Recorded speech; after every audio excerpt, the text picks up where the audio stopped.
Yeah, Here, they're all over the place. Here, I haven't read all of these, but there's I have like them all 100 pulled of them. up. I have them all It's just pulled up. people being sassy. Yeah. So if over and over. if and you over. feel like there's one stronger, then we can go with that one. So that one says 2 years ago, but like the like this is what's on my feed. Tales from the Duty Finder. 1 year ago, 1 year ago, 15 hours ago, and 20 hours ago. That might be why. So maybe when those cycled, the old ones. The algorithm's like, whoa. Yeah. But it's something that pops up from time to time. Is this like, should tanks be in charge? That's how that's Chris really and I question. play though. Like when Chris was like on his black mage and I was on his tank, it's like, yeah, go ahead, start pre-pulling. We're on our way. Like I'll pull the hate, especially nowadays. You know, and I guess that we probably should save that for the show because it's like now, like literally, legitimately, it's like I am 99 times out of 10 in the noobs corner, but on this, buddy, you should be popping your mid either way, and you are the only class that always has AoE. So like, suck it up. Like your stance is on either way. Well, that's what I saw some people are doing. They're literally turning off the tank stance. So I don't even know why tank stance stance doesn't just auto enable when you're in a dungeon. There's 4 people. The tank is tanking. Period. I mean, do we really need to make tanking even easier than it has to be? Like, we've already just taken it down to stance is only useful in 2 tank instances. Well, even in a 2 tank instance with Shirk, it's not like you can shirk that stuff over with you still need stance if you're being outclassed. So if I'm tanking and my off tank is somebody like Rin or Todd, okay, they outgear me and they have a better rotation. I have to have the stance to outpace them. Even with Shirk, they will just eventually pass me because I'm so suboptimal compared to them, and so they are just extracting that much better DPS. I think Cloud and Chat can probably pass me as well. As I'm getting better, that's narrower, but when you talk about some of these like first time clear, if somebody like Todd is like, yeah, you should be the main tank, they have to have stance. Like that's what it's for. Okay. And like Shirk has a cooldown, and so like Shirk is really great for those big moments, those big like boss mechanic swaps, but there are other times that you're just trying to like get everything situated the way you wanted it the first time, especially in instances like EX4 where like people are doing like tank relative and a tank goes down. Sometimes if there's a newer tank but they're trying to keep the fight tank relative, you go ahead and say, okay, let's just do a swap now and get things back to the way they are supposed to be. So you're still practicing tank relative, you're just practicing tank relative without a death. Okay. Even though there was a death. Yeah, because the death inverts everything. From a programming perspective, and we're just jumping in. You know, like that's where we are today. Like we're just going in on the topic because those are really good points, and it would be, I think, insincere to try and recreate just that moment. Like, hold on to that thought, Chris, and repeat it here after we run the intro. We'll make it pretty all in the edit. But when it comes down to it, it's that the programmer in me is like, okay, situationally, forcing that choice. Oh man, like it just seems interesting, right? Because we've already seen how that tank stance, like legitimately, if it's on, there's just no possible way to catch it, I guess, unless, like you said, like you're in an 8-man with another tank and they have that stance on. And so it in and of itself is like, oh, you want to be the tank? Turn this button on and then do your AoE at a minimum. And so it's what allows for tank cob. It's what allows for these 8 tank pulls, is that they get to decide, everybody's doing max rotation and they get to rotate who is taking the hit. So it allows for some weird situations.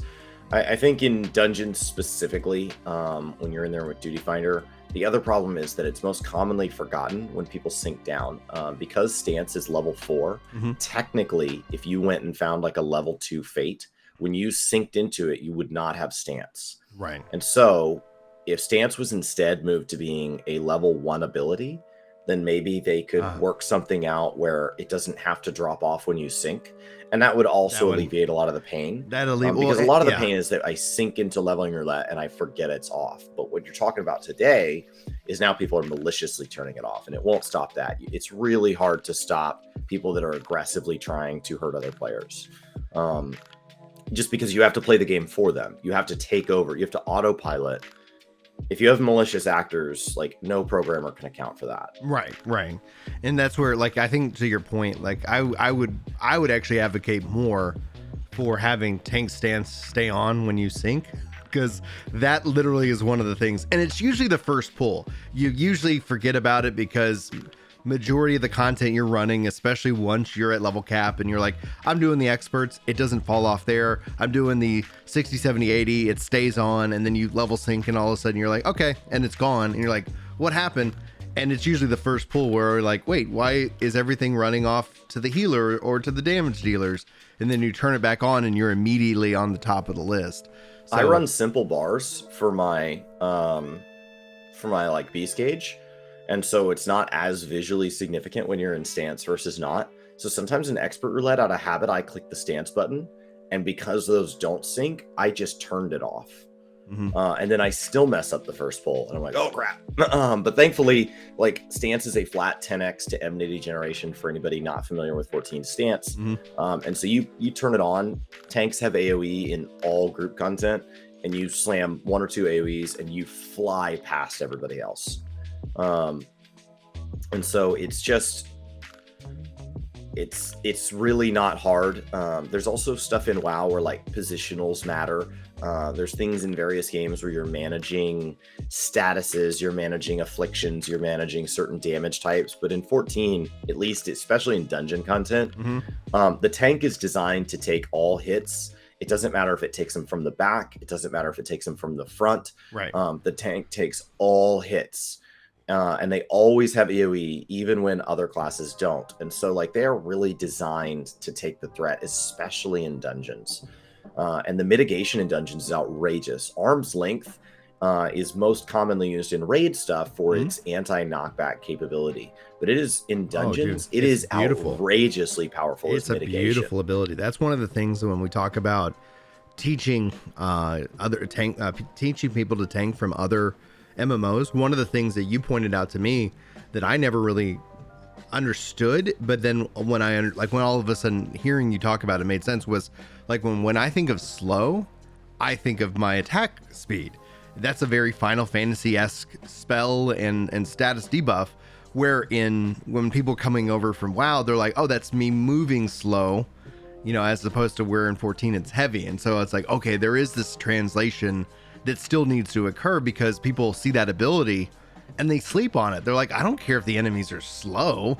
Like, I'm standing right there. Yeah. But no, you're like, I'm not kiting them. I'm going to stand there. Right. So it doesn't do anything to make them move slower. Right. You're actively, like, reducing your incoming damage. It's a great mitigation ability. And it's wonderful. And then also you took like a reprisal as that when they made that an AoE. It's like there's so much really great mitigation for these really big pulls. And so that's always something that I think is just, it's fun. It's fun to kind of get those big pulls in. It's fun to kind of, like, you know, dodge and weave, and at the same time, you know, balance those mitigations and cooldowns. But to the subject at hand, specifically, when we start talking about not just necessarily the ease of tanking, but how people ultimately respond to it, there's a little history I have here to kind of give guys some context. Like, coming from 11, there was a culture that if you're going to, especially with how, like, aggro and how all that systems worked, like, there was a responsibility that you had. We were playing with Kevin. I remember that some people got mad at Kevin because he was a black mage and he would be able to pull off these really big damage numbers, and he would rip hate. And so there was a part in terms of casting and even healing that you had to be like, I need to actually slow down my damage because the tank doesn't get provoke for another, like, you know, 10 seconds and I will rip the hate off of him.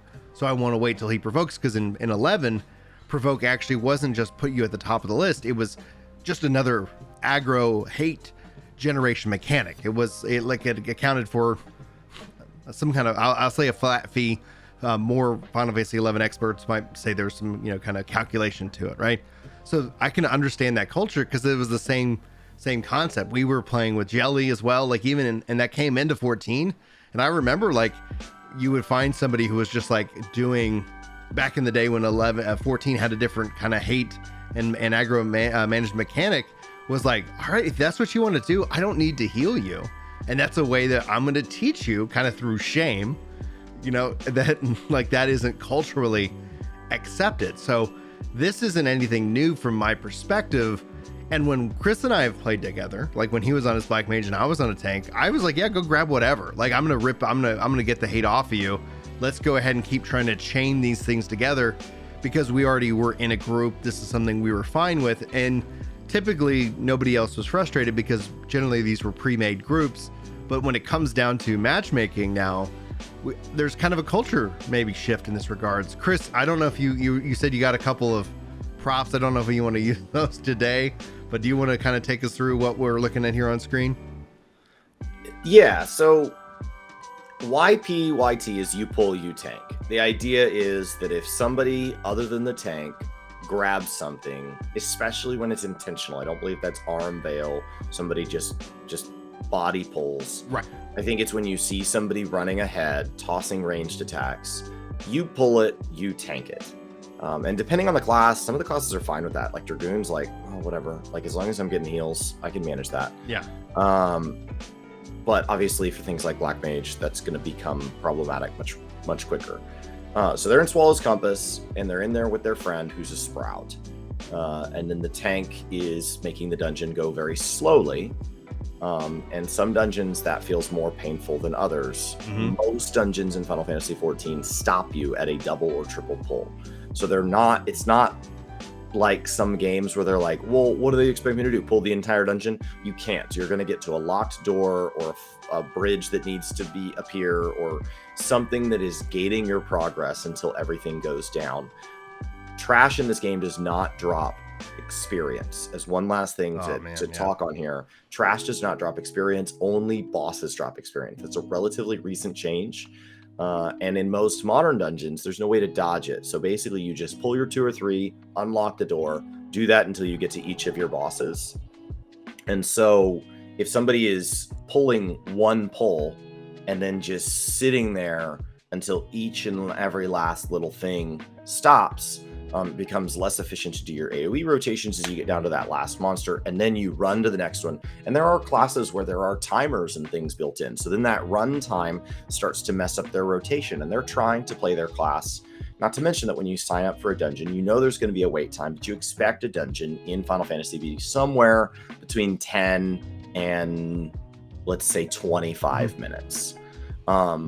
And that's a typical experience. But when you have one person that is intentionally, not through failures, but intentionally saying, I'm going to go AFK or I'm going to take off my stance because you pulled the next pack, then you can start to get into these 30 and 40-minute runs, which can be really frustrating when it's not being done because somebody's new. There's nobody in here saying, hey, I'm just new at tanking, I'm really not comfortable with a double pull. Mm-hmm. It typically comes out as, well, you tagged that, so now I'm going to turn off my stance for the remainder of the dungeon. And you can't kick people while there's a loot timer active. So the whole thing just spirals out of control, and it becomes a question of who can either be the bigger person or the more passive-aggressive person first. Those are your choices. You either have to chase it down the rabbit hole, or you have to pull out and just let them be right.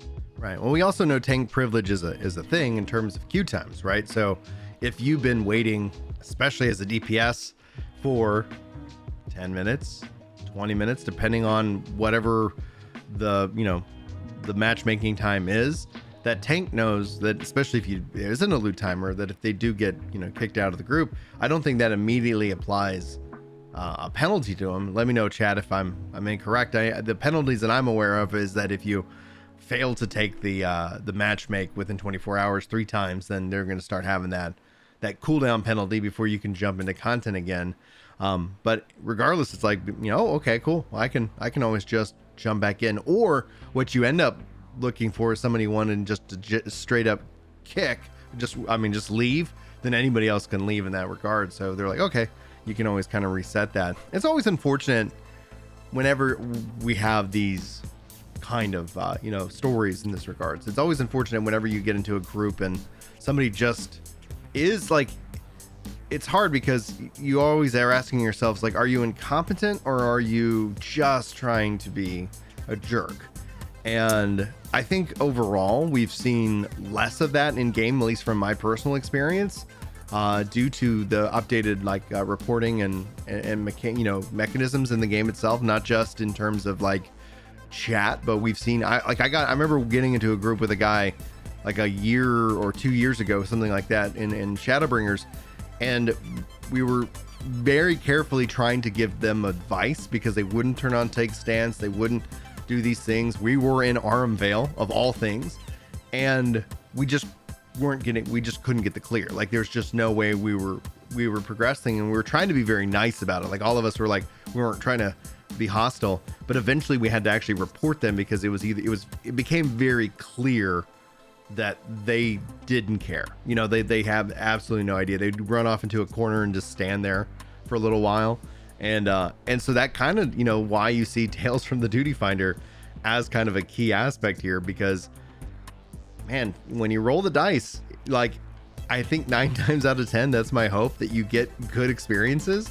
But my goodness, there's always going to be that time where you're just going to run into somebody who, and it could go in either direction of it. But onto the subject at hand, in terms of you pull, you tank, how do you feel about that now? Matchmaking, in my mind, pre-made doesn't matter. It's not a story, but in terms of matchmaking, contextually is where it hits the road. I don't think there's just one solution fits all, and we need to shove all groups into that. There are times for slow groups, especially in lower level dungeons. Healers have pretty restrictive kits, so if a healer is uncomfortable, tanks need to slow down. They just need to, because the healer will struggle, and that's okay, right? Like if we want people to get better at the game, if we want people to enjoy this game that we say is so good, they need to be able to learn, and that's fine. At that point, the tank needs to be helping. Hey, this pack gets a little bit bigger, I'm going to pop some mitigation. They need to be helping out. If you get my first time doing the new trial that got added to 2.0 when they redid all that for the MSQ roulette, we almost used the whole lockout because we had a tank and a healer that were both brand new, Sprout Icon. This was their first time into this level of content, and neither could help make up for the other one's newness. And so we just struggled, and it was rough. It just was. So I think at that point, like, we have to just remember we're all playing a game, and there is this idea of you don't pay my sub. Yes, but they do pay their sub. So there is this like counterpoint of like, you're taking away from their experience. So basically, like what happened in this exact example is after the area change, they went and pulled a 3-pack, noticing that the tank wasn't with them because the tank was stopping and starting between pulls. This happens because of load times. This happens because somebody else is distracted doing other things. And so maybe they're just slow. Maybe they're managing their inventory, whatever. They're just slow. And so they just manage it. But they noticed that towards the end of the pull that they just handled, they were willing to deal with it. The tank had made it through that load screen and was just standing there. And that's where I think the tank went wrong. I don't think it's the tank said, hey, can you slow down? I'm really struggling to keep up with this. This is my first time in the dungeon. It's the tank. They pulled it. They were tanking it. But now you got there, and all you have to do is start AoEing, and you will slowly rip off of them anyway, because you're at 10x. So even if you don't want to have provoke and right. I don't even I haven't tanked in weeks. I don't know where provoke is on my bar. Right. Fine. Just do what you normally would have been doing, which is AoEing with tank stance on. And so I think that's where the tank became wrong here. Not, hey guys, like I'm really struggling to keep up with this, and then they keep pulling. At least from the clip that we see here. Now, after that, it gets really passive-aggressive, because then it looks like either the dungeon ended and they left, or the healer and their buddy just left. So then the tank says, like, okay, you don't get to just say something mean and then leave. So they world hop to go say hello. And so they go over and say, being last doesn't make you right. And then they world hop again. They probably were still sitting near the aetheryte. So then the guy's like, haha, then I couldn't send my message to them. It's like, well, yeah, they weren't sticking around. They were leaving you a voicemail because they wanted the last word instead of you leaving the last word. So at that point, like, you're trying to measure, like, hey, we were both jerks, but their jerk yardstick was longer than mine. So haha, like it. And then I have to go post to Reddit. So like, you're still the last word. So like at that point, I think everybody starts to look like they can't keep it together. But the idea is the same. If the tank had just gotten there and started AoEing, none of this had to happen. Right. It's a very simple solution to the problem. Now, I want to kind of take this and kind of build off of what Patrick's saying, in that talking about how new players, saying that players should just go play a single player game is the worst direction for the health of a multiplayer game. And I think that if you're using a random dungeon finder, you get what you get and you can't, I guess, complain. You know, we always tell the kids, you get what you get and you can't throw a fit. But in terms of that, now we also, and our unveil aside, right? We know there are certain dungeons that are not, single player support, enhanced, trust support enabled.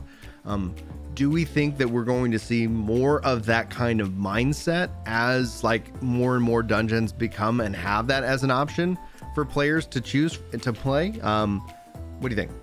I think it's going to get more vocal, because the people, I think right now, it's not always fun to drive behind somebody slow, but like if they've got like a student driver sticker on their back bumper, you're like, it is what it is. And if that group goes into trust dungeons, then now every time somebody's slow, there is a chance that they're also going to be snarky. And that's where it makes everybody frustrated, is when it goes like slow is what puts people on edge. And that's fine. Tell us to suck it up. Like, hey, I don't want to go fast. You can't make me. Okay. And I'll quietly sit here and say, man, I wish this was a faster group. But it's fine. It's really fine. But when instead they go, oh, so you want to go fast? You're one of those people? And then they call me some name. It's like, okay, you already know I'm on edge. So like my in-laws came this weekend and I was trying to watch what I ate because I had a triathlon. Mm-hmm. And so we all went out to Oktoberfest and they were drinking beer and eating brats. And I was trying to be a little more careful. And there wasn't food there enough for me. And so I was hungry. Yeah. And they had said, we're going to leave by this time. And then they went off and found more booths. And so that time came and went. So it had been like 30 or 45 minutes since I thought we were leaving. So in my head, I thought I was getting food that I could eat. And instead I was just hungry. My father-in-law comes up and goes, are you hungry? Are you a grumpy bear? Grumpy, grumpy, grumpy bear. And starts elbowing me. And it's like, you already know that I'm frustrated. I'm being an adult and I'm being fine. And like, I could just feel my face getting red. It's like, like you found somebody that you know is struggling and you just intentionally said, how can I make their day worse? Like you didn't say, oh, I'm going to joke with my friend who's in a good mood. Like you intentionally went and said, somebody has self-isolated. I had gone off by my own and said, I'm just going to wait over here until you guys finished with all that. And he came over and I said, what part of you coming over and doing that made you think it would make my day better? And he goes, oh, you really are hungry. I go, yes, I really am hungry. I came over here and stood near the car and I'm waiting calmly and quietly by myself. He goes, oh, I'm sorry. And so so the context matters, right? Like I'm not just gonna yell at people, but like I did the self-isolating thing. And so I think that's what happens is like people go, well, how does everybody not know exactly what I'm thinking? How do they not know I like to run dungeons slowly? I like to run dungeons quickly. Well, did you say that? Did you at any point interact in any way that says that? Like, oh, they click your search info and you're Omni 90 and then they double pulled. Of course they double pulled. The double pulling is the typical, it is the standard, and that's because tanking has been made so much simpler that most tanks are very, very comfortable double pulling. Yeah, and I agree with what One Chanson says here. Some players just act like children, and sometimes you never know if they do. Like my concern with that is like, and I've talked about this, especially with their Discord. So if you guys are part of the Discord, thanks for being a part of this community. But I've stated multiple times, like Chris and I don't have time to manage adults. And it's like the expectation within the community is that we're adults here. And if you can't have if you're going to butt heads, because guess what? People do. We've got people who love Sony. We got people who love Xbox. And at the end of the day, like I could care less what platform is your preference, or what favorite video game is your preference, or what tank is your preference. I like the discussion, but sometimes you're having a bad day, right? Like, we all should be allowed to have bad days, but what I would always encourage people is that recognize that you're having a bad day and be like, guys, I'm just not feeling it today. I'm just gonna step away. Like, that's what I've learned to do as I've become an older man, is like, you know what? Like, I'm not my best self today. And I don't need other people to have a worse day because of me. Right. I'm just gonna go and be I'm grumpy somewhere else. I'm gonna go be a grump over here, and then I'm gonna laugh at myself because it's like, what am I doing, Brian? You know, like, because that's usually the thing. It's like, once it's like, okay, right, food is a real, like, are you hangry? Is what my wife says. I get like, really hangry. Yeah, it's like, I have to self-isolate if there's not going to be food. Right. It's like, okay. And the only other thing that drives me nuts as an adult is just loud, copious amounts of noise. And I've chosen that as a father. Like, I've self-volunteered and signed up for that. So my brother got me a pair of like the earbuds. And so that's been a huge help, because it's like, I'm not even listening to anything. I just want something to cut down that, you know, that shrill thing that is a temporary kind of thing. I like, at some point, like, the kids will, you know, not be as loud as they are. But it's like, yeah, so it's those are kind of the two things that I know. But what I do is, yeah, you step away. I go be a grump over in the corner. I'm not ruining anybody else's day, and I come back as an adult. Same thing within the Discord. It's like, listen, like, you know, the assumption is we're all adults. Now, when an adult is acting like a child, like, there is nothing more frustrating. And I have to, like, you know, it's like, I'm not going to change your world. I have no control over you, but, like, please tell me, please, like, you know, we run this community for adult, but please tell me you're joking. You know, like, don't be like that. We're talking about video games, thankfully. That's where I guess kind of the buck hits the road. Now, on that note, Chris, do you have any other kind of final thoughts regarding you pull, you tank? Because a part of me in a pre-made likes that aspect when you get that synergy, and it's like, you know, especially with, like, if you're playing a ranged, like, that was how it was. Like, in 11, like, you would have, like, the puller was a roll. It wasn't, the tank wasn't pulling. The puller was somebody who was bringing the enemies to you, and the tank would pick them up. Only tanks have ranged attacks at super low level. So in low level content, it's like, no, go grab that. Well, I don't want to have to drag all that. Me and the melee are going to sit here and do work. You go get that over here. Go bring that in.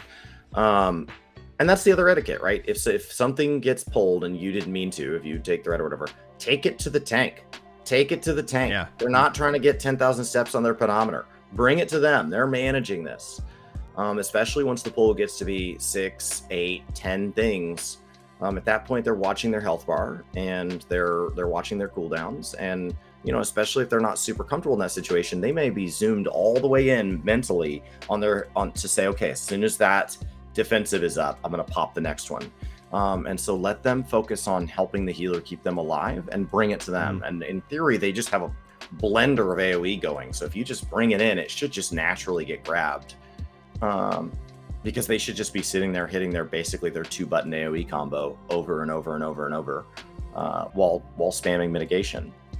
So I just remember that we all got paired to go in there and survive this together, and that we're all in there to get whatever our reward is. You're in there for experience or loot or whatever you're in there for. And like, it's really okay. I don't know why we're having to move into this, like, now tanks are this universally respected position, and if the tank wants to be a jerk, they're allowed to be.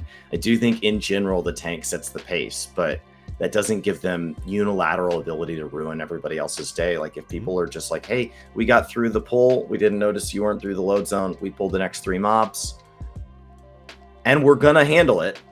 Okay, well then catch up and go grab that one. If you don't want to make that a double pull, then just catch up with them and stop. And then vocalize. Just say, hey, I really prefer to do things one at a time. Yeah. And they can sigh really loudly, but you don't hear that. That would be something, because I see over in Twitch chat, and speaking of which, guys, if you are able to lurk over on the Twitch, that is a great way of helping support the channel and the content. As an FYI, the links are all, you know, here on YouTube. But I see Twitch chat talking about, like, ClareDev says, would love a dedicated puller in the game, takes a lot of pressure off the tank, and essentially and then Flareheart following this up saying, desperately kind of reinforce that others can actually pull mobs and take them to the tank, because that is essentially now, but that is in my mind kind of a cultural shift. When we talk about meta in MMOs specifically, how I always view it is that people always say, yes, there's always a meta, but I was like, meta is such a strong component when matchmaking is involved, because it becomes this kind of unwritten rule set that players can follow, so that they're not necessarily all completely out in right field, right? Like essentially a meta would be in 14, if you have a jobstone, equip it, you know, like, but you'll still see sometimes like you'll get matched with a class and you're like, whoa, that's a shocker. You know, it's like, okay, I haven't seen that in a while. But so a meta would essentially be like, yes, if you have a jobstone, use your jobstone. But in this regards, where that aspect, you would need to kind of have that as that general thing. And maybe then the culture could shift to where a tank could let you know if he's not comfortable with that. Like, hey guys, I'm not comfortable with that. I'm not geared enough for that. One example from my personal history would be, there was a tank back in the day where like all the gear that the tank would equip on their right side was like, you could put strength based stuff because that's how their damage was calculated. So their vitality was just abysmal. And I remember being a healer, the hardest I've ever played this game, like the hardest content I've ever done, having done Savage, have not done Ultimates, but having done Savage content in the game, the hardest was this one leveling dungeon where the tank had no, like it was just like I was healing, using everything to try and keep them up, and I was sweating, like, because it was like I'm just jamming on the controller, like cast, please cast, because he wasn't in that way. And so essentially, ultimately, what I'm getting at is that the ideal will be is like if a tank is not comfortable with that mindset, then maybe then we have that voice. But I don't know how we go about changing that culture just from here alone, but it doesn't bother me, especially with, oh, I just press button and I'm automatically at the list. So I have, it seems more fun to me, especially in that regards. I have more fun when things are rocking and rolling and things are going. So that's just my perspective. Chris, you got any final thoughts? No, I'm ready to talk about some Guild Wars. Last week we got off onto kind of some vertical progression stuff, and we've been talking about gearing a lot lately within Final Fantasy XIV. And so I wanted to talk through horizontal progression within Guild Wars for Brian and kind of translate some of that, because while he's played Guild Wars, and some of you may have played Guild Wars, I wanted to kind of translate and talk about the pros and cons as we look at that system when it becomes an entire game, when a whole game focuses horizontal. Because it's just different. And then I'm going to stream some dragon progression on Guild Wars.